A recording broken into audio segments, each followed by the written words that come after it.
Halo, Assalamualaikum warahmatullahi wabarakatuh. Selamat pagi, salam sejahtera bagi kita semua. Salam, Om Swastiastu, Namo Buddhaya, salam kebajikan. Selamat datang di BOIM, siaran belajar online interaktif dan menyenangkan bersama saya, Bapak Ahmad Bagus Prakosa.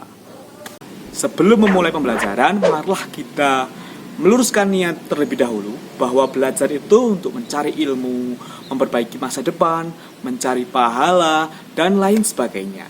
Maka dari itu, marilah kita awali pembelajaran ini dengan berdoa bersama-sama. Berdoa dipersilahkan. Doa selesai. Nah, pada kesempatan kali ini kita akan belajar tentang bentuk aljabar. Nah, sebelumnya Pak Bagus akan menyampaikan dulu tentang kompetensi dasar dan indikator pencapaian kompetensi dari materi ini ya. Adapun kompetensi dasarnya adalah menjelaskan bentuk aljabar dan melakukan operasi pada bentuk aljabar, yaitu dapat berupa penjumlahan, pengurangan, perkalian, dan pembagian. Adapun indikator ketercapaiannya adalah yang pertama, mengenal bentuk aljabar, yang kedua, mengidentifikasi unsur-unsur bentuk aljabar.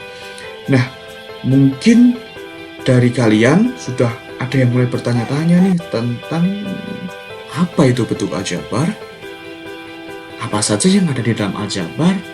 Atau mungkin ada yang berpikir tentang mengapa kita harus belajar aljabar? Nah, untuk menjawab pertanyaan-pertanyaan ini, tetap simak video selanjutnya ya. Nah, ini adalah contoh bentuk aljabar dalam kehidupan sehari-hari. Saya bacakan. Suatu hari, Dika membeli 3 buah pensil di toko alat tulis. Setelah pulang ke rumahnya, ternyata ayahnya memberikan hadiah sebuah kotak pensil yang berisi sejumlah pensil. Berapa jumlah pensil yang mungkin dimiliki Dika sekarang? Ya, di sini kita harus ingat bahwa ada 2 besaran yang berbeda, yaitu yang pertama adalah pensil dan yang kedua adalah kotak pensil yang juga berisi pensil. Pertanyaan di situ adalah berapa jumlah pensil yang mungkin dimiliki Dika sekarang. Nah, berarti kita sudah punya 3 pensil dan ditambahkan dengan jumlah berapa yang kita tidak tahu yang ada di dalam kotak pensil. Kalau dalam bentuk aljabar dapat kita tulis sebagai berikut. 3 ditambah X. 3 melambangkan jumlah pensil yang ada di luar. Sedangkan X adalah simbol X menyatakan jumlah pensil yang ada pada kotak pensil. Untuk lebih jelasnya, tetap simak video selanjutnya ya. Nah, bentuk aljabar tadi adalah 3 ditambah X. Ya, kita bisa misalkan bahwa X itu sama dengan 5. Maka 3 ditambah X itu sama saja dengan 3 ditambah 5. Maka hasilnya 8. Nah, atau dapat Pak Bagus ilustrasikan sebagai berikut. 3 pensil ditambah kotak pensil sama dengan titik-titik. Di situ ada 3 pensil di luar dan ada pensil yang berada di dalam kotak pensil yang kita tidak tahu berapa jumlahnya. Ingat ya anak-anak bahwa simbol X menyatakan jumlah pensil yang ada pada kotak pensil. Nah, selanjutnya seperti ini. 3 pensil ditambah karena tadi X-nya adalah 5 atau jumlah pensil yang ada di kotak pensil adalah 5, maka 3 pensil ditambah 5 pensil. Ketemunya berapa? Hasilnya berapa anak-anak? Ya, hasilnya adalah 8 pensil. Nah, dengan bentuk aljabar yang tadi, kita juga bisa memisalkan bahwa nilai X-nya adalah 2.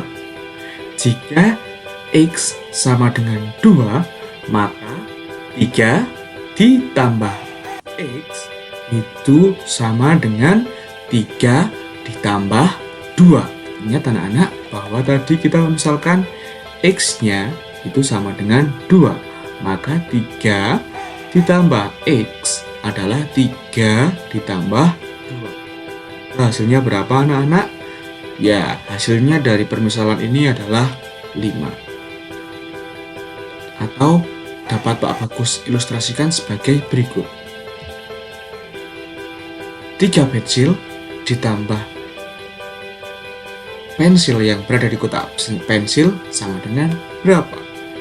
Nah, jika kita ingat tadi bahwa simbol X adalah menyatakan jumlah pensil yang berada di kotak pensil, maka simbol X-nya tadi adalah sama dengan 2 ya anak-anak. Nah, maka dapat kita peroleh 3 pensil ditambah, ingat tadi X-nya kita misalkan dengan 3 ditambah 2 sama dengan 5. Nah, dari uraian tadi dapat kita ketahui jika yang pertama adalah bentuk aljabar ya adalah pernyataan matematika yang penyajiannya memuat huruf-huruf, yaitu dapat berupa X, Y, Z, dan huruf-huruf yang lain. Nah, huruf-huruf tadi untuk mewakili bilangan yang belum diketahui. Nah, yang kedua adalah nilai pada bentuk aljabar bergantung pada nilai simbol, yaitu simbol tadi X, Y, Z, A, B, dan lain-lain. Nah, jadi gimana menurut kalian? Perlukah kita belajar bentuk aljabar? Tentu saja perlu. Maka dari itu, kalian tetap harus semangat belajar bentuk aljabar. Lanjut.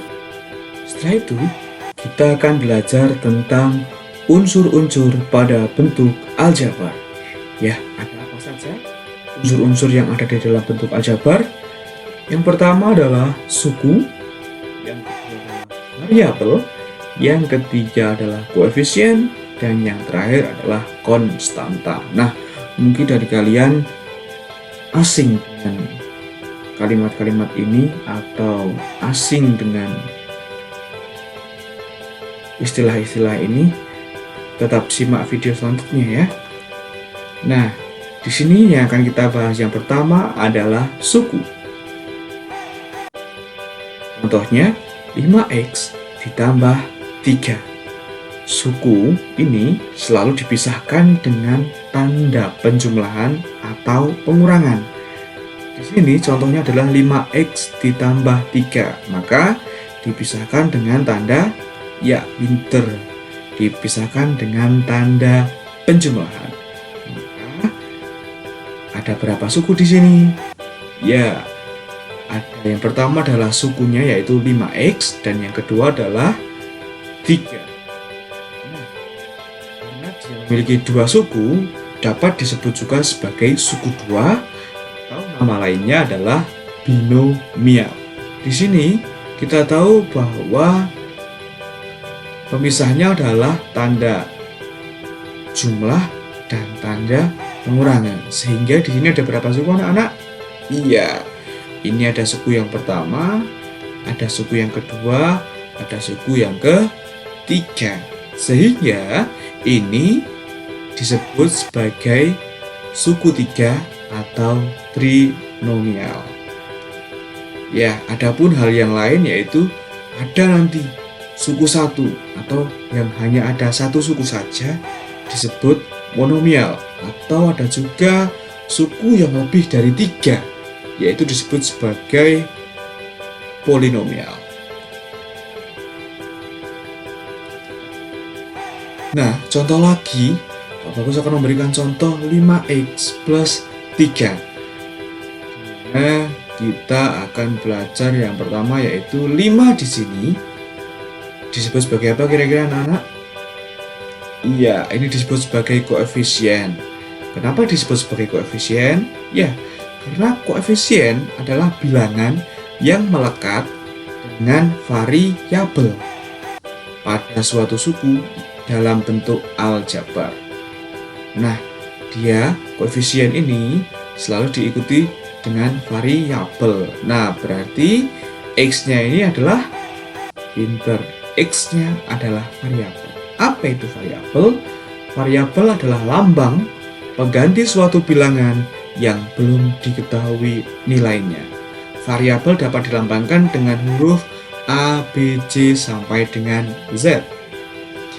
Dan yang terakhir adalah konstanta. Konstanta itu adalah suku dari suatu bentuk aljabar yang berupa bilangan dan tidak memuat variabel. Ingat, di sini ada koefisien dan konstanta. Bedanya apa, anak-anak? Ya, kalau dalam koefisien itu angka yang selalu diikuti dengan variabel. Tapi jika konstanta itu tidak memiliki variabel. Gitu ya, jelas ya anak-anak? Ingat, koefisien selalu diikuti dengan variabel, sedangkan konstanta berdiri sendiri, tidak diikuti oleh variabel.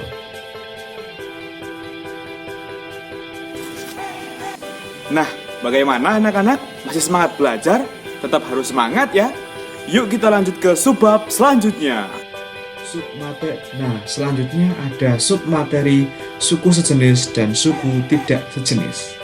Ya, di sini suku sejenis adalah suatu kondisi di mana suku aljabar tersebut memiliki kesamaan variabel dan pangkat dengan suku aljabar yang lain. Nah, mari kita simak anak-anak.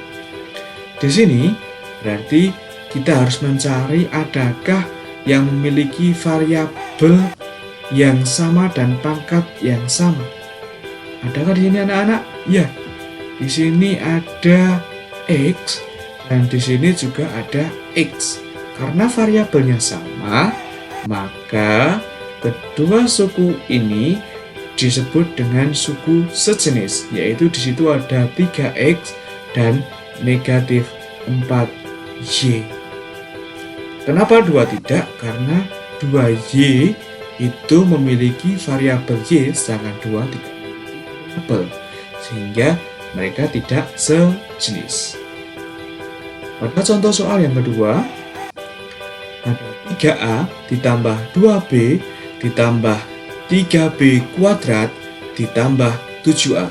Kira-kira adakah suku yang sejenis di sini? Ya, ingat bahwa suku sejenis di sini adalah suku aljabar yang memiliki kesamaan variabel dan pangkat. Yang variabelnya adalah, ya, di sini kita memiliki 3a dan juga 7a, yang mana variabelnya sama-sama a. Lagi tidak, maka suku yang sejenis adalah 3a dan ya, kita menuju ke latihan soal. Di sini Pak Bagus memberikan 3 soal latihan yang mana nanti kalian saya berikan waktu 20 detik saja. Sudah siap? Mari kita mulai.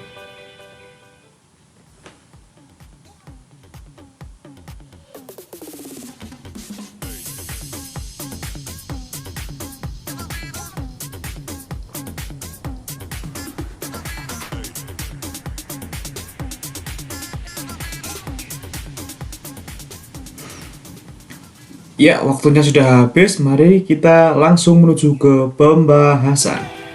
Ya, di sini tadi ada nomor 1 adalah tentukan banyaknya suku pada bentuk aljabar berikut. Ya, soal yang A tadi adalah 4x ditambah 5y dikurang 8. Ingat, di sini ada berapa suku anak-anak? Ya, suku dipisahkan oleh tanda penjumlahan ataupun pengurangan. Maka ada 1, 2, 3. Di sini berarti ada 3 suku. 3 suku juga disebut sebagai trinomial. Nah, ini soal nomor 2 tadi, poin B tadi, negatif 6A ditambah 2B. Ada berapa suku kira-kira anak-anak? Iya, ada 1, 2. Maka ada 2 suku, maka disebut juga sebagai binomial. Nah, ini C. Adakah penjumlahan atau pengurangan di sini? Tidak ada, maka hanya ada 1 suku saja. Lanjut ke nomor 2. Ya, nomor 2. Tentukan koefisien dan variabel serta konstanta dari bentuk aljabar berikut 5x. Ingat, koefisien selalu diikuti oleh variabel, maka nomor 5, angka 5 ini adalah koefisien dan x kuadrat disebut sebagai variabel atau dapat kita tulis sebagai berikut. Koefisiennya adalah 5, variabelnya adalah x kuadrat, konstantanya dia tidak memiliki ya, karena konstanta itu adalah suku yang berupa angka tanpa diikuti oleh variabel. Lanjut nomor 2. Di sini ada 6y ditambah 4x. Apakah kita punya koefisien dulu di sini anak-anak? Ya, punya. Koefisiennya adalah 6 dan 4. Maka dapat kita tulis koefisiennya adalah 6 dan 4, sedangkan variabelnya adalah x dan y. Apakah dia memiliki konstanta? Tidak. Lanjut ke C. Negatif 8x ditambah 4. Apakah di sini ada koefisien anak-anak?